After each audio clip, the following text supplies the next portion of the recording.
Javier se despertó con el eco de las palabras de su padre resonando en su cabeza: eres una carga para esta familia. Un error que Dios no perdonará. Era la medianoche en Madrid. Y el teléfono había vibrado con una llamada furiosa de su progenitor, quien acababa de descubrir su relación con Mateo a través de un chisme de barrio. Sin mediar palabra, Javier colgó. Se levantó de la cama y, con el corazón latiendo como un tambor de guerra, abrió el cajón donde guardaba los documentos de la casa, la herencia de su abuela, que su padre siempre creyó compartida, pero que en realidad era solo suya. Al amanecer, Javier ya había contactado a un agente inmobiliario. La casa en el barrio de Chamberí, con sus paredes llenas de recuerdos infantiles y familiares, se pondría en venta esa misma tarde. Mateo, aún dormido a su lado, no sabía nada. Javier no quería involucrarlo en esta tormenta que se avecinaba. Caminó por las calles empedradas, el sol de enero iluminando los edificios antiguos, pero su mente era un torbellino de ira y dolor. ¿Cómo había llegado a esto? Su padre, un hombre conservador de la vieja escuela, devoto católico y empresario textil, siempre había impuesto sus reglas: matrimonio tradicional, hijos, continuidad del linaje. Javier, a sus 28 años, había intentado complacerlo durante años, estudiando arquitectura para seguir los pasos familiares, ocultando su orientación sexual como un secreto vergonzoso. Pero todo cambió cuando conoció a Mateo en una conferencia educativa hace 2 años. Mateo, profesor de historia en un instituto de secundaria, con 30 años y una energía contagiosa, había irrumpido en su vida como un rayo de libertad. Sus conversaciones profundas sobre arte, política y la lucha por los derechos LGTB en España habían despertado en Javier un anhelo reprimido. Al principio, fue solo amistad. Pero pronto se convirtió en algo más: besos robados en parques, noches de confidencias en terrazas madrileñas. Javier se sentía vivo por primera vez, pero el miedo a la reacción familiar lo atenazaba. Su madre, una mujer sumisa y religiosa, siempre había evitado el tema. Sus hermanos, ocupados en sus vidas convencionales, fingían no notar nada. Esa mañana, mientras tomaba un café en una plaza cerca de la Gran Vía, Javier repasó los eventos que lo llevaron al punto de no retorno. Su padre, don Carlos, había organizado una cena familiar la semana anterior para celebrar el cumpleaños de su hermana. Allí, en la mesa cargada de paella y vino, un primo lejano mencionó casualmente haber visto a Javier con un amigo muy cercano en un bar gay del barrio de Chueca. El silencio que siguió fue ensordecedor. Don Carlos lo miró con ojos llameantes: no en mi casa, Javier. No permitiré que manches nuestro nombre. Javier intentó defenderse, pero las palabras se atragantaron. Mateo lo había animado a ser honesto, pero el rechazo fue peor de lo imaginado. De regreso al apartamento que compartía con Mateo en Malasaña, Javier encontró a su pareja preparando el desayuno. Mateo, con su cabello negro ondulado y ojos marrones llenos de calidez, notó inmediatamente la tensión en su rostro. ¿Qué pasa, amor?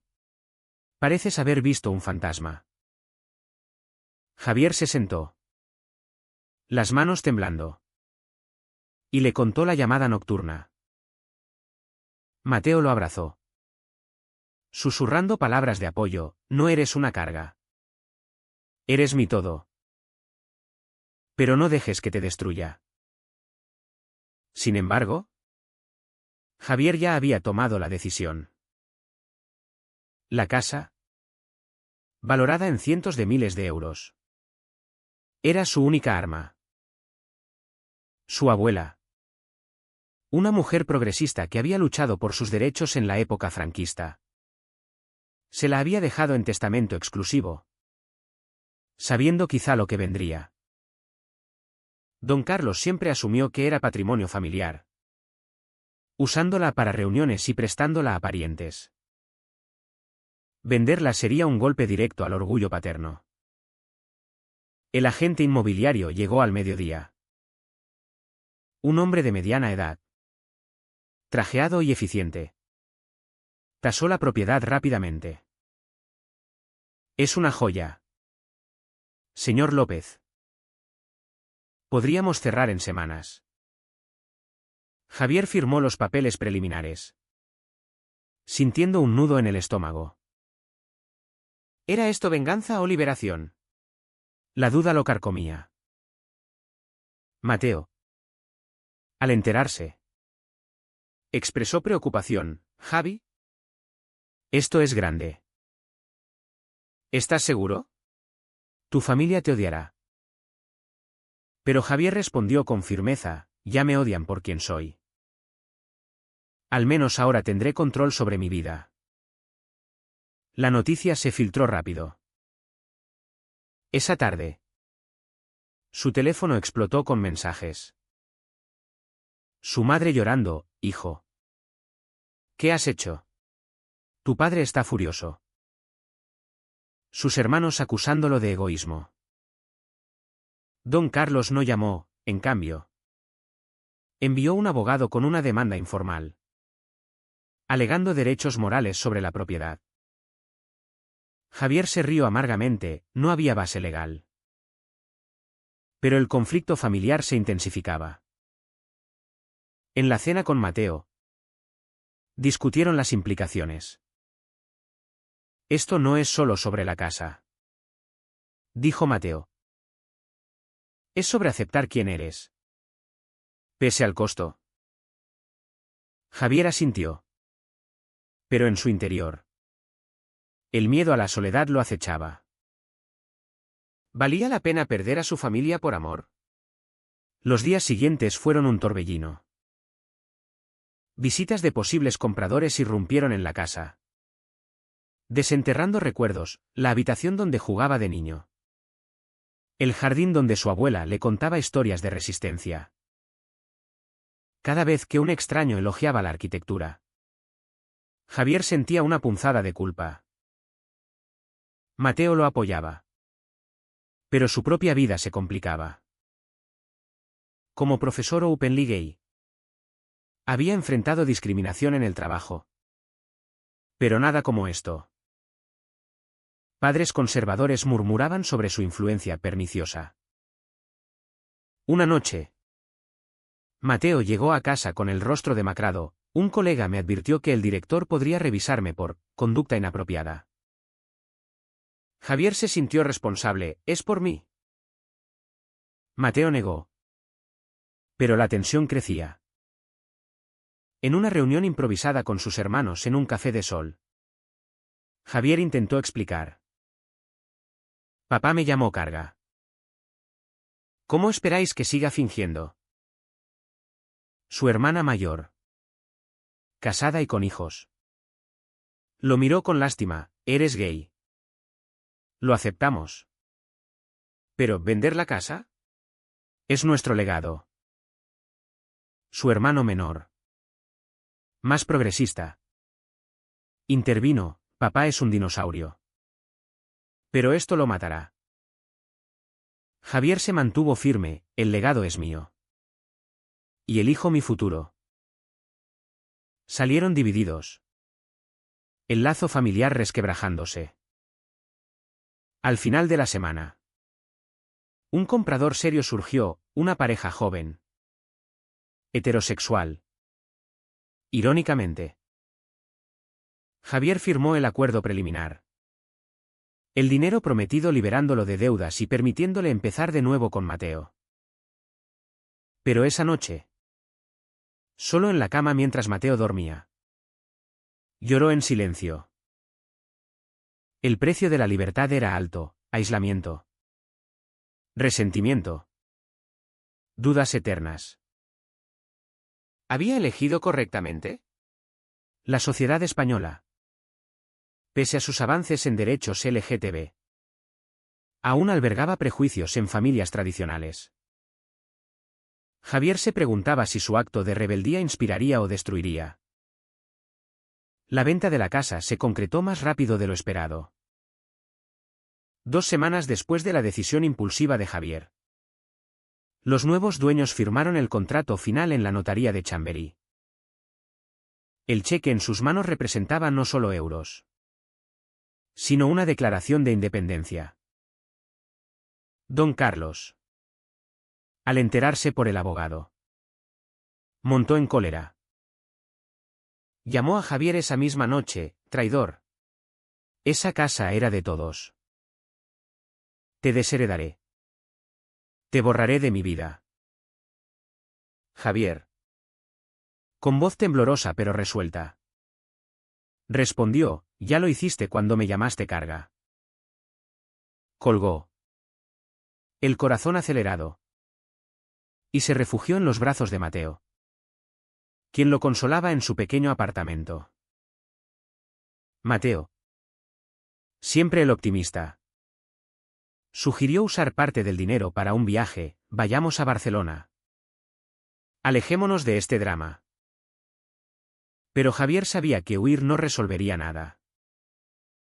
La presión social se intensificaba. En Madrid, donde la comunidad LGTB florecía en Chueca, aún persistían miradas juzgadoras en barrios conservadores como el de su familia. Amigos comunes comenzaron a dividirse: algunos apoyaban su valentía, otros lo tildaban de vengativo. Una prima le escribió: estás destruyendo a tus padres por egoísmo. Javier se cuestionaba: ¿era egoísmo defender su identidad? En el trabajo, como arquitecto en un estudio prestigioso, Javier enfrentaba sus propios demonios. Su jefe, un hombre liberal, lo felicitó por salir del armario. Pero colegas más tradicionales murmuraban. Un proyecto importante: diseñar un centro cultural en Lavapiés. Le exigía concentración. Pero su mente divagaba en conflictos internos. ¿Valía la pena el amor por Mateo si significaba perder raíces? Mateo, por su parte, lidiaba con repercusiones en el instituto. Un grupo de padres presentó una queja formal: no queremos que un hombre gay influya en nuestros hijos. El director, presionado, lo llamó a una reunión: Mateo, sé que eres profesional, pero esta publicidad negativa. Mateo defendió su derecho a una vida privada, pero el estrés lo agotaba. Una tarde, Javier y Mateo caminaron por el Retiro, el parque lleno de familias felices. Javier confesó: siento que te estoy arrastrando a esto. Mateo lo besó suavemente: elegí estar contigo, con todo lo que implica. Pero esa noche, discutieron por primera vez. Mateo quería confrontar a don Carlos: déjame hablar con él. Quizás entienda.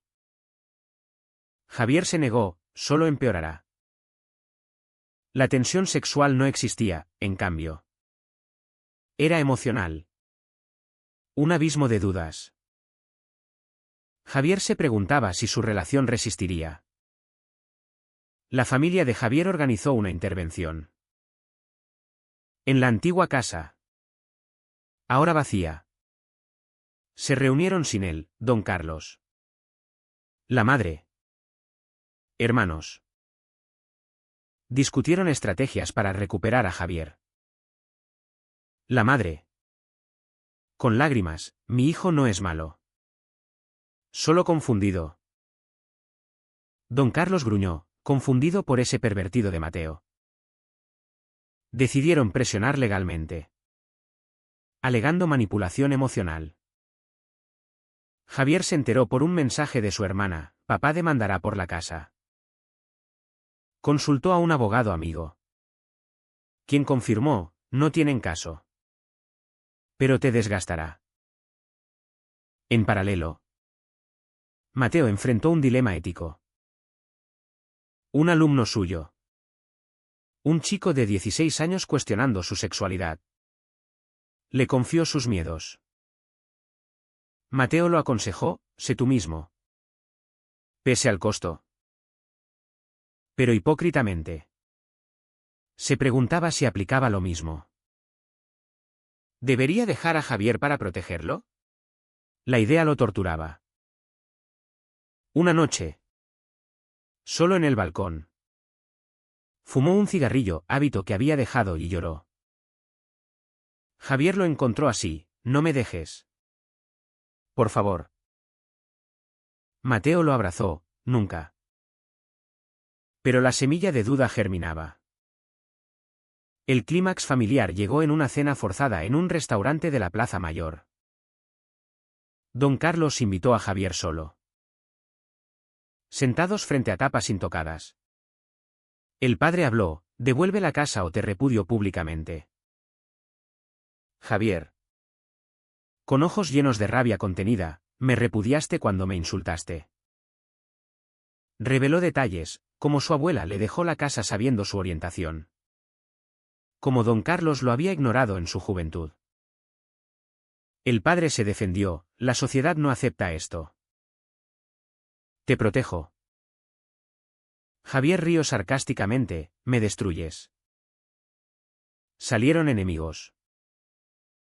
Mateo, esperando fuera, vio a Javier destrozado. En casa, planearon mudarse, quizás a Valencia. Empezar fresco. Pero un giro inesperado: la madre de Javier llamó en secreto. Hijo, tu padre está enfermo del corazón por esto. Reconsidéralo. Javier sintió culpa: ¿era responsable? Mateo lo confrontó: no cedas. Es manipulación. La decisión pesaba: lealtad familiar vs. autenticidad. Días después, en una manifestación LGTB en Puerta del Sol, Javier y Mateo marcharon. Voces coreando derechos. Banderas arcoíris. Javier se sintió empoderado. Pero al ver familias unidas, dudó. Un activista les habló: la lucha es interna y externa. Eso resonó en Javier. Decidió donar parte del dinero a una ONG LGTB. Un acto de redención. Pero el conflicto no cesaba. Al mes, la demanda llegó: don Carlos alegaba fraude testamentario. Javier, en corte, testificó: la casa era mía. Como mi vida. El juez desestimó. Pero el daño estaba hecho. La prensa local cubrió: hijo gay vende herencia familiar en disputa. Javier se convirtió en símbolo involuntario, recibiendo mensajes de apoyo y odio. Mateo lo protegió. Pero su relación se tensaba. Con la demanda desestimada, Javier creyó que el tormenta amainaba. Pero era solo el ojo del huracán. Don Carlos, humillado, escaló: desheredó públicamente a Javier en una carta a la familia extendida. No reconozco a un hijo que traiciona sus raíces por un capricho pecaminoso. La carta circuló por WhatsApp, llegando a primos, tíos, incluso colegas de Javier. En el estudio de arquitectura, murmullos se convirtieron en aislamiento. Un socio le dijo: Javi, enfócate en el trabajo, no en dramas personales. Pero el estrés lo consumía: errores en diseños lo avergonzaban. Mateo, Meanwhile, enfrentó su propia crisis. El instituto lo suspendió temporalmente por disturbios públicos, eufemismo para su visibilidad LGTB. Padres conservadores, influenciados por rumores, presionaron. Mateo apeló: mi vida privada no afecta a mi enseñanza. Pero el director cedió: es política. Lo siento. Desempleado, Mateo se hundió en depresión. Javier lo apoyaba financieramente con el dinero de la casa. Pero Mateo se sentía emasculado: no quiero ser tu carga. Javier ironizó: ahora soy yo quien te llama así. Rieron. Pero la tensión subía. En una terapia recomendada por un amigo, Javier exploró sus conflictos internos. El psicólogo preguntó: ¿vendes la casa por venganza o por libertad? Javier reflexionó: era ambas. Recordó infancia, rezos forzados en la iglesia de San Antonio, donde don Carlos lo obligaba a confesar pecados imaginarios. Su abuela, en cambio, le susurraba: sé quien quieras ser. La herencia era su legado de aceptación. Pero el precio: su madre hospitalizada por ansiedad. Hermanos distanciados. ¿Era ético? Mateo, en paralelo, buscó empleo en otro instituto. En una entrevista, el director preguntó directamente: ¿eres gay? No queremos controversias. Mateo mintió por primera vez: no es relevante. Salió furioso consigo mismo. En casa, confrontó a Javier: esto nos está cambiando. ¿Vale la pena? Javier, defensivo: tú me animaste a ser honesto. La discusión escaló a gritos, acusaciones de egoísmo mutuo. Mateo salió dando un portazo, pasando la noche en un hotel. Javier, solo, cuestionó todo: ¿amor verdadero o ilusión? Al día siguiente, reconciliación. Mateo volvió arrepentido. Te amo. Pero el mundo nos aplasta. Decidieron mudarse a Sevilla, ciudad más abierta. Javier vendió el apartamento de Madrid, usando fondos para un nuevo hogar. Pero una traición inesperada: su hermano menor, envidioso del dinero, filtró detalles financieros a don Carlos. El padre, revitalizado, inició otra demanda, por enriquecimiento injusto. Javier, exhausto, se rindió parcialmente, ofreció una suma simbólica. No por ti. Por mamá. Don Carlos aceptó. Pero el rencor persistía. En Sevilla. Nueva vida: Javier freelance en arquitectura sostenible. Mateo profesor en un colegio progresista. Pero sombras seguían. Javier soñaba con reconciliación familiar, Mateo con estabilidad. Una visita sorpresa: la madre llegó sola. Tu padre no sabe. Pero te extraño. Lloraron. Hablaron de aceptación gradual. La sociedad cambia, hijo. Pero las familias tardan. Javier sintió esperanza. Pero Mateo desconfiaba: es un paso, no el fin. El alto trazo llegó en una boda LGTB de amigos en Granada. Javier y Mateo, testigos, reflexionaron sobre matrimonio. Javier propuso: casémonos. Mateo aceptó. Pero con dudas: con tu familia rota. La planificación reveló grietas: Javier invitó a su madre en secreto, don Carlos se enteró. Boicoteando. Amenazas, si te casas con ese hombre. Estás muerto para mí. Javier. Herido. Pospuso. Mateo explotó, siempre cedes a ellos. En terapia conjunta. Desentrañaron, Javier buscaba aprobación paterna, Mateo. Independencia. El terapeuta dijo, el amor requiere sacrificios mutuos. Decidieron proceder. Invitando solo aliados. La boda. Íntima en una playa andaluza. Fue hermosa, votos de lealtad eterna. Pero ausencias dolían.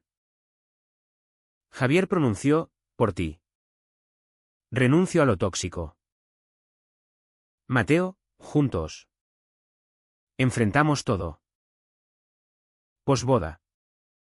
Paz temporal. Pero Sociedad golpeó, un artículo en El País sobre familias divididas por orientación sexual los mencionó anónimamente. Reacciones mixtas, apoyo online. Odio en redes. Javier debatió internamente, ¿su acto inicial fue correcto? El dinero de la casa financió su libertad. ¿Pero a qué costo moral? Mateo. Promovido en trabajo. Floreció. Pero Javier luchaba con culpa. Un reencuentro forzado, don Carlos sufrió un infarto. En el hospital de Madrid. Javier volvió. El padre. Débil, hijo. Perdóname. ¿Sincero o manipulación? Javier perdonó condicionalmente, acepta mi vida. Don Carlos murmuró, intentaré. La familia se unió tenuemente. Pero tensiones latentes. La reconciliación con don Carlos fue frágil. Como un puente sobre un abismo. Tras el infarto.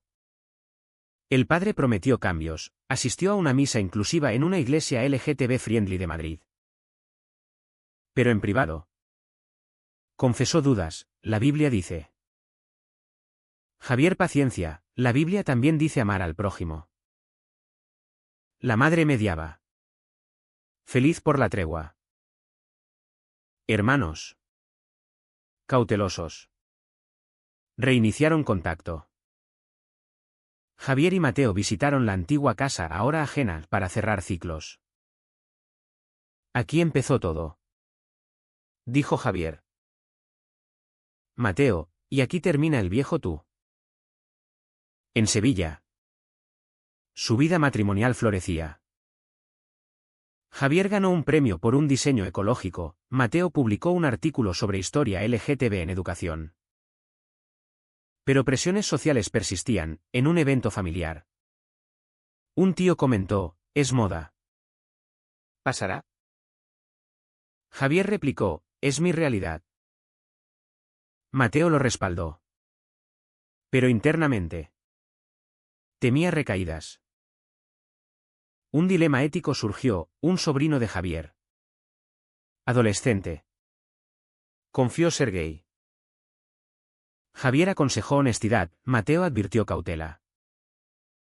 Le decimos a tu familia. Decidieron apoyar en secreto.